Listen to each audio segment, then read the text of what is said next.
A millionaire followed his housekeeper home one night. What he saw through that broken door made him fall to his knees and cry like he'd never cried before. He thought he knew her. He thought he was a good person. He was wrong about everything. And what happened next changed both of their lives forever. Welcome to Radiant Story and Tales. While you are here, please hit the subscribe button and comment your view on the story and where you are watching from. Let me tell you a story that will change the way you see the world. It's about a man named David Richardson, and what happened the day he decided to follow his housekeeper home from work. David stood frozen in the doorway of a tiny apartment that looked like it was falling apart. His expensive shoes were getting dirty on the broken concrete outside, but he didn't even notice. What he saw inside made his chest feel so tight he could barely breathe. 3 small children were huddled together on a mattress on the floor. Their bellies looked swollen from not eating enough. Their eyes looked empty, like they'd given up hope. The youngest one, a little girl who couldn't have been more than 4 years old, was coughing so hard that blood spotted the old T-shirt she held against her mouth.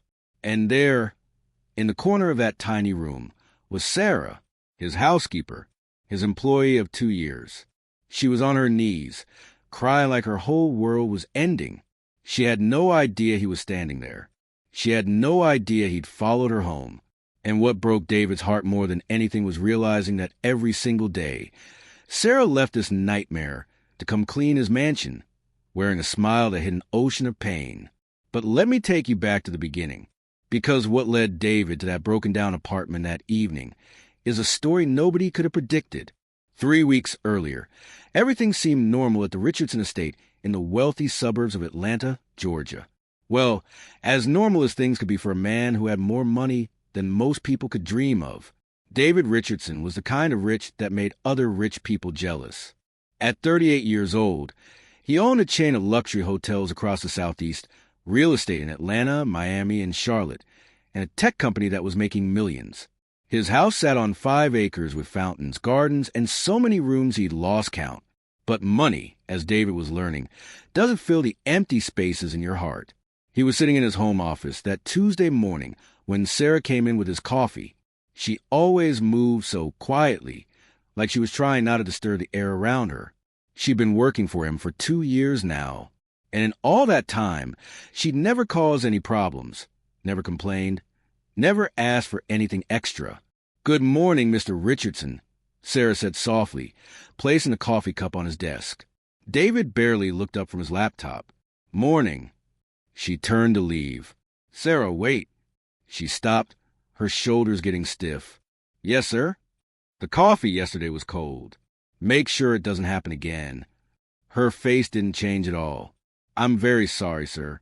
It won't happen again." And just like that, she was gone.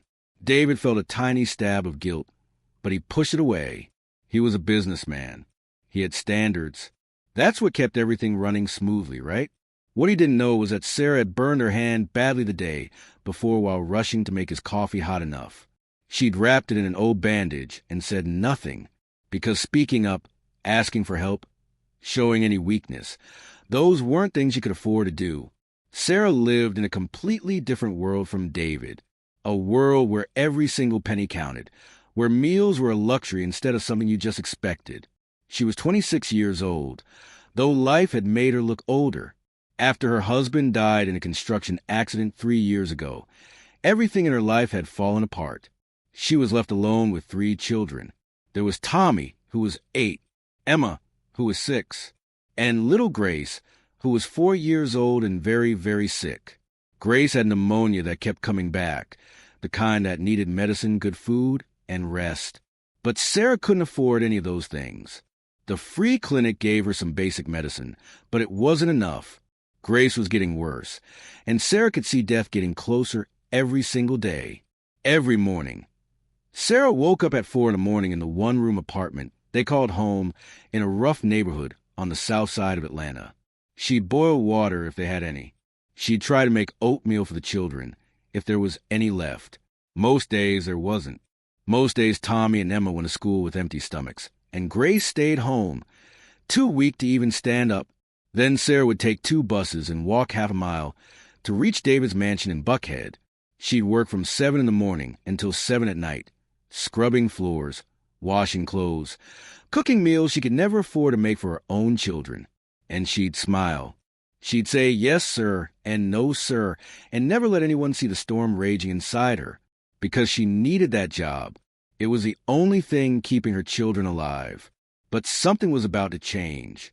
It started with David's younger sister, Jennifer. Jennifer was a complete opposite of her brother. Where David was cold and only cared about business, Jennifer was warm and always tried to help people. She visited the mansion often, mostly to annoy her brother and remind him that life was about more than money and meetings. One Thursday afternoon, Jennifer stopped by and found Sarah in the kitchen stirring a big pot of soup for dinner. "Sarah," Jennifer said cheerfully, "that smells amazing. You're like a magician in the kitchen." Sarah smiled shyly. "Thank you, Miss Jennifer." Jennifer leaned against the counter. "You know, I've been coming here for 2 years, and I don't think I've ever really asked, how are you? How's your family?" Sarah's smile faltered for just a second. "We're fine, ma'am. God is good." Jennifer tilted her head, studying Sarah's face. There was something in her eyes. Something tired. Something sad. "Are you sure? You look exhausted." "I'm fine, ma'am. Work is just work." Jennifer wanted to ask more questions, but she could see Sarah wasn't going to open up. Not yet. So she let it go for now. But Jennifer had a gift. She could see pain in people, even when they tried to hide it. And something about Sarah's pain felt heavy. Too heavy for one person to carry alone. 2 days later, disaster struck. David was in a terrible mood. A business deal had fallen through, and he was taking it out on everyone around him. The chef got yelled at. The driver got yelled at. The gardener got yelled at. And then he turned his anger on Sarah. She had just finished cleaning the living room when David stormed in holding a wine glass. "Sarah," he barked. She turned around, confused. "Sir." He held up the glass. There was a tiny water spot on it. "Do you see this? This is unacceptable.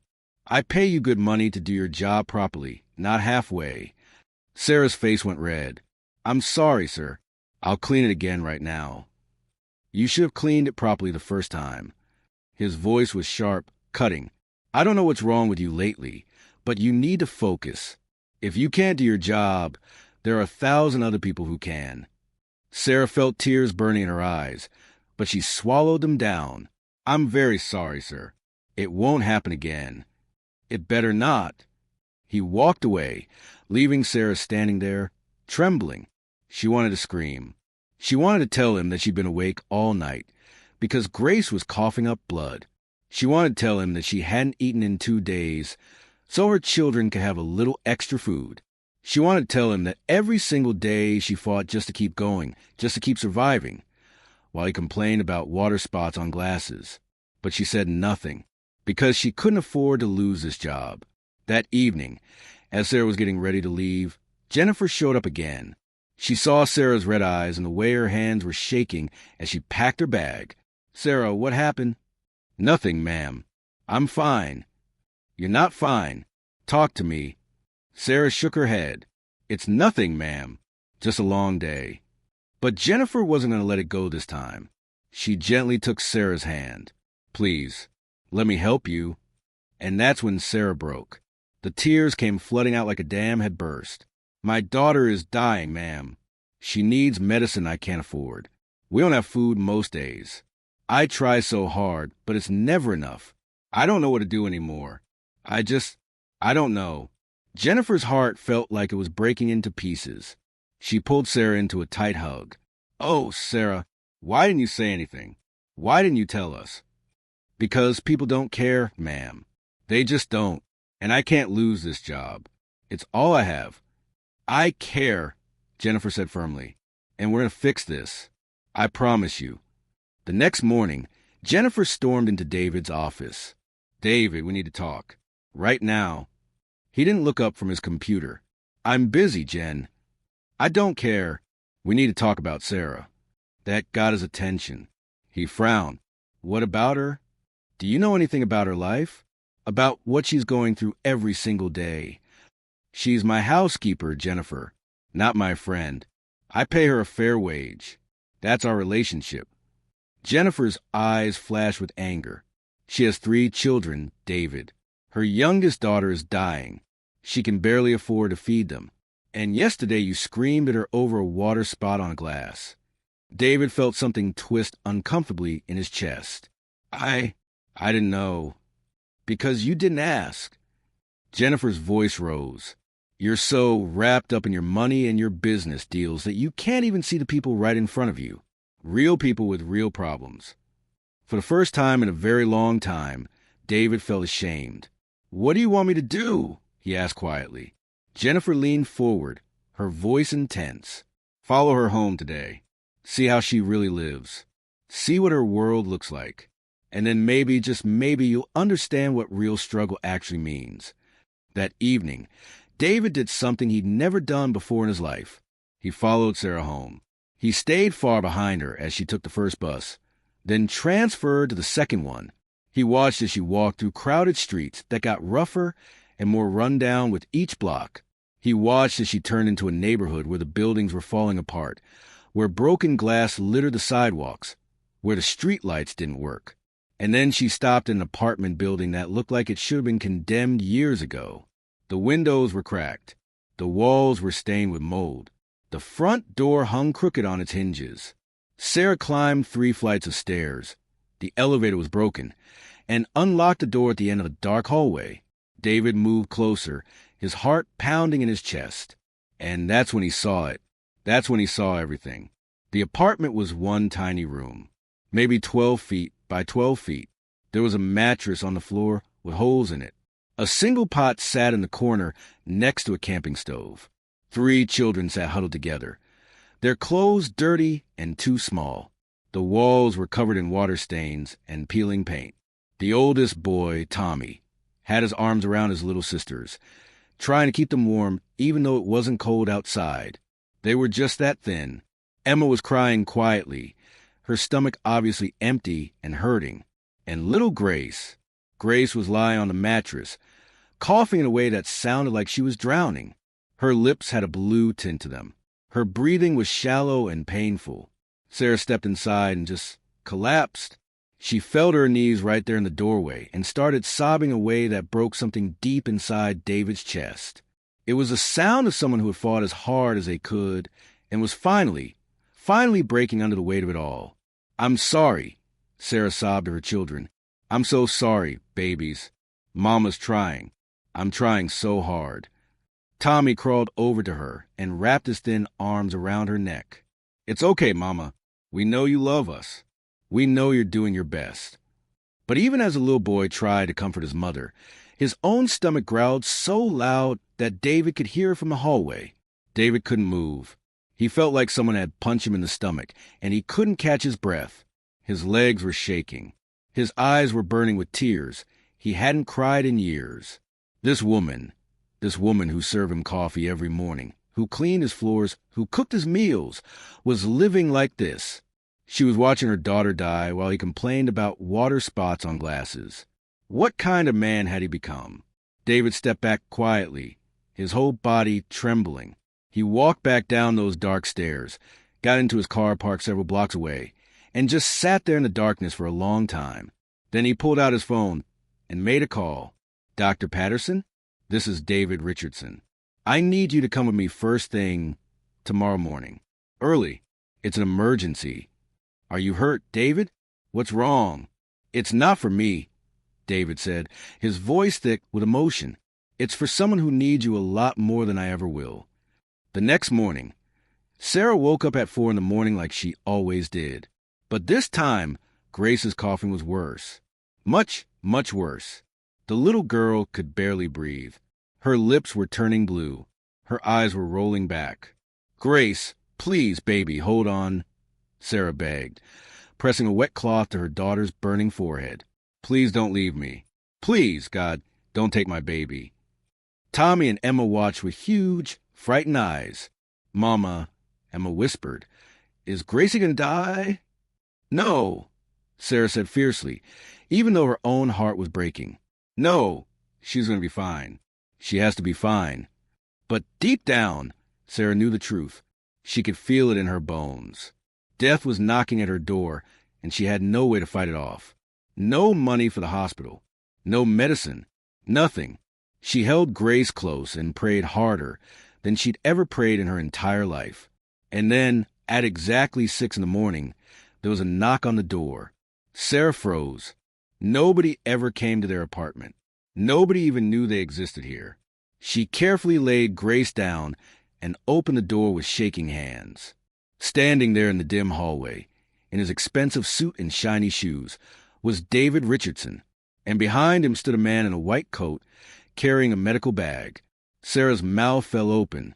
No words would come out. "Sarah," David said, and his voice was softer and kinder than she'd ever heard it. "I came to help.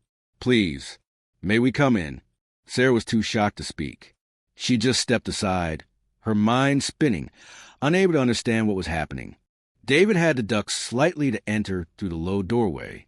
He looked around a tiny apartment, at the cracked walls, at the camping stove, at the 3 children staring at him like he'd appeared out of thin air. His heart broke all over again seeing it in the daylight. "This is Dr. Patterson," David said gently. "He's one of the best pediatric doctors in Atlanta. He's going to look at Grace right now." Sarah's legs nearly gave out. "Mr. Richardson, I can't pay for a doctor. I don't have—" "I'm not asking you to pay," David said firmly, looking her straight in the eyes. "I'm not asking you for anything. Just please, let him help your daughter." Dr. Patterson moved quickly to Grace's side. He knelt down and examined her carefully, listening to her lungs with his stethoscope, checking her pulse, looking at her eyes and lips. His expression grew very serious. "This child needs to be in a hospital right now," he said, looking up at David and Sarah. "Her lungs are badly infected. She's not getting enough oxygen. If we don't get her proper treatment immediately, she might not make it through the day." Sarah let out a cry and covered her mouth with both hands, tears streaming down her face. David didn't hesitate even for a second. "My car is right outside. We're taking her to Emory University Hospital right now. They're expecting us." "But, sir, I can't," Sarah started. "Now, Sarah," David said, but his voice was gentle, not angry. "We need to go now." Within 20 minutes, they were at the hospital. David had called ahead, and a whole team of doctors and nurses was waiting at the emergency entrance. They rushed Grace inside on a gurney while Sarah followed, trembling and crying so hard she could barely walk. David stayed right beside her. He'd called his assistant to bring Tommy and Emma to the hospital too, with food and clean clothes. For 3 hours they waited. David sat in the uncomfortable plastic chairs of the waiting room, something he'd never done in his life. He'd always had private doctors come to him, but now he sat there like everyone else, watching Sarah pray with her eyes closed, watching Tommy and Emma hold each other's hands. His assistant arrived with hamburgers, fries, apple juice, and fresh clothes from the children's store. Tommy and Emma stared at the food like they'd never seen anything so beautiful. They ate slowly, carefully, like they were afraid it might disappear. "Is this real?" Emma whispered to her brother. "Are we dreaming?" "I don't know," Tommy whispered back. "But if we are, I don't want to wake up." Finally, Dr. Patterson came out of the emergency room. He looked tired, but he was smiling. "She's stable," he announced. "We've got her on strong antibiotics and oxygen. Her fever is coming down. She's going to need to stay here for at least 2 weeks, maybe longer, but she's going to make it. She's going to survive." Sarah collapsed into David's arms, sobbing with relief. Thank you, God. Thank you, Doctor. Thank you, Mr. Richardson. Thank you." David felt tears running down his own face. He couldn't remember the last time he'd cried, but he couldn't stop now. "Whatever she needs, Doctor," he said, his voice shaking. "Whatever it costs, whatever it takes, I'll take care of everything." Dr. Patterson nodded. "I'll make sure she gets the absolute best care we can provide." Over the next 2 weeks, everything changed. David visited the hospital every single day. He brought food, new clothes, books, and toys for the children. He paid for everything, the medicine, the private room, all the treatments, everything. But more than that, he started to really see Sarah, not as his housekeeper, but as a real person, A mother who had fought like a warrior to keep her children alive. A woman with more strength and courage than he'd ever had. They talked, really talked, maybe for the first time ever. Sarah told him about her husband, James, about the construction accident that took him away 3 years ago, about the insurance company that refused to pay, about the sleepless nights and the hungry days and the times she thought about just giving up, but couldn't because her babies needed her. And David told her things he'd never told anyone, about how his parents died when he was young, leaving him with money but no real love, about how he'd built his whole empire but felt empty and alone inside, about how he'd forgotten what it meant to actually care about something other than success and profit. "You have something I don't have," David said one evening as they sat in Grace's hospital room, watching her sleep peacefully for the first time in months. "You have purpose, real purpose. You have love. You have something worth fighting for." Sarah smiled sadly. "And you have the power to change lives, Mr. Richardson. You saved my daughter. You saved my whole family. That's not nothing. That's everything." David looked at her seriously. "Please call me David. Not Mr. Richardson. Not sir. Just David." Sarah hesitated, then nodded. "Okay, David." When Grace was finally released from the hospital 2 weeks later, she was like a completely different child. Her cheeks had color in them. Her eyes were bright and alert. She laughed and played with Tommy and Emma like she'd never been sick at all. But David wasn't finished yet. Not even close. He took Sarah and her children to see an apartment. Not a mansion like his, but a real apartment in a safe neighborhood with good schools nearby. 3 bedrooms. A real kitchen with a refrigerator full of food. A bathroom with hot water. Heat that actually worked. Windows without cracks. Sarah stood in the doorway, unable to move or speak. "This is yours," David said quietly. "The rent is paid for the next 5 years. Completely paid." Sarah started crying again. "David, I can't accept this. It's too much." "There's more," David continued. "I'm giving you a significant raise. Enough so you can save money, send your kids to good schools, and never have to choose between medicine and food ever again. And I'm setting up education funds for all 3 children. Full ride to college when they're ready." "David, I don't know what to say. I don't have words." "Say you'll accept it. Say you'll let me help you build a better life. Say you'll forgive me for being so blind for so long." Tommy, Emma, and Grace ran through the apartment screaming with joy. "We have our own rooms, Mama." Tommy kept shouting, "We have our own rooms."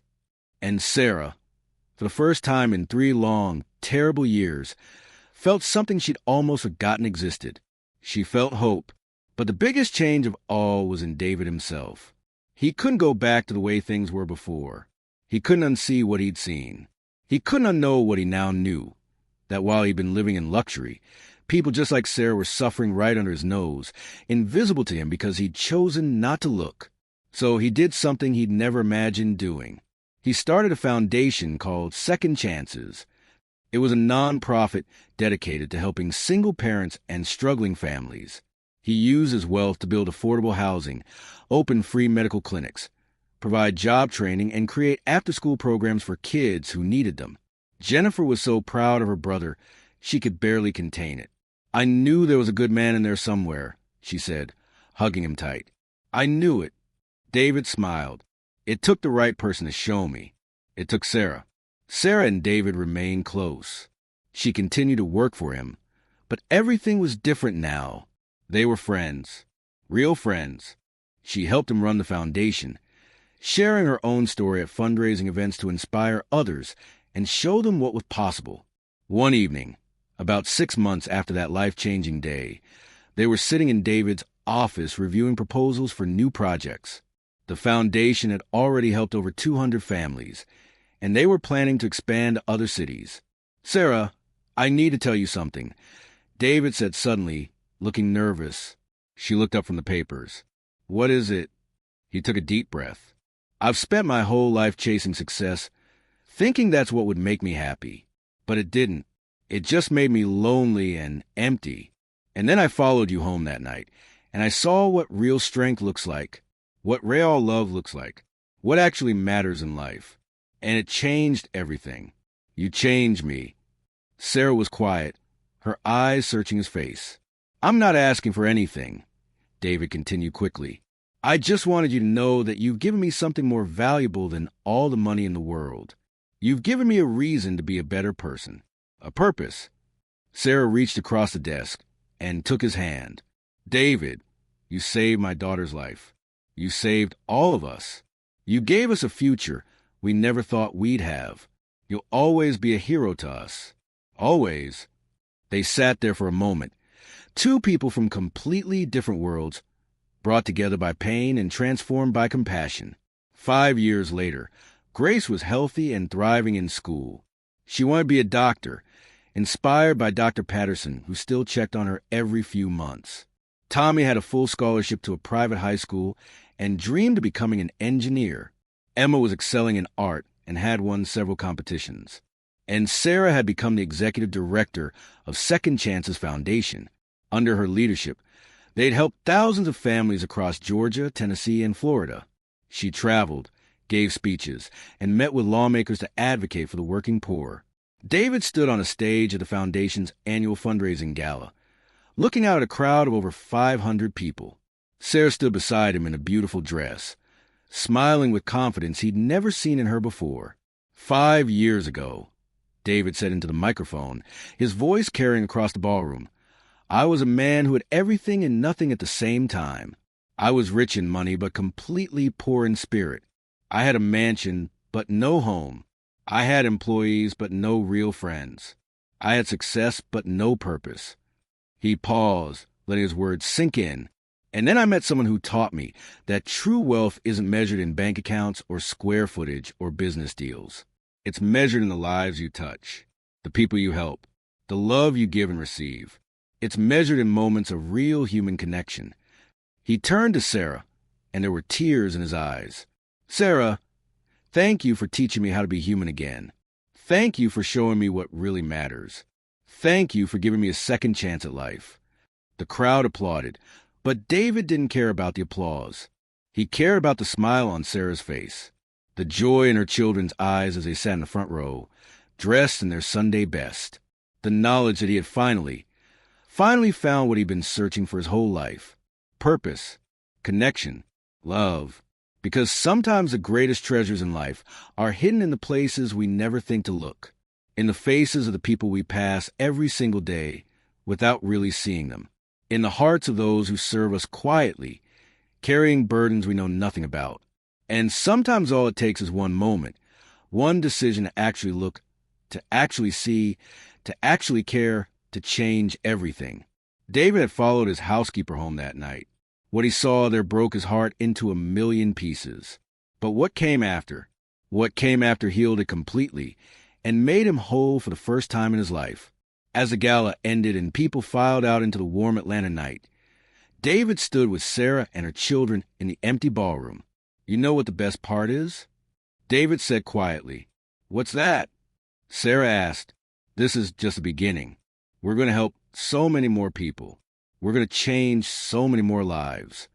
Grace tugged on David's sleeve. He knelt down to her level. Thank you for saving my life, Mr. David, she said in her sweet little voice. David felt tears welling up again. Thank you for saving mine, Grace. Because that's what had really happened, wasn't it?